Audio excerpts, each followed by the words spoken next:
مشتاق لك، افتحها وتشوفها.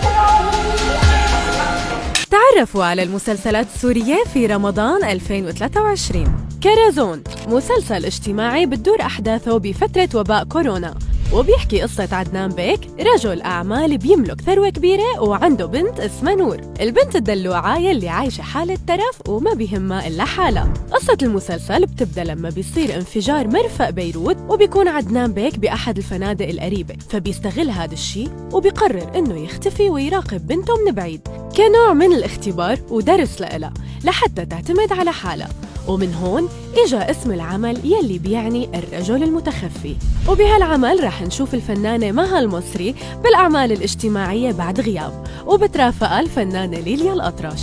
الكرزون من إخراج رشاد كوكش، وتأليف مروان قاووق ورنيم العودة، وإنتاج شركة أفاميا، وبطولة أسامة الروماني، ليليا الأطرش، مها المصري، عامر علي، وفاء موصلي، فاتح سلمان، عبير شمس الدين، أندريس كاف، الليث مفتي، يزن السيد، فراس إبراهيم وغيرهم.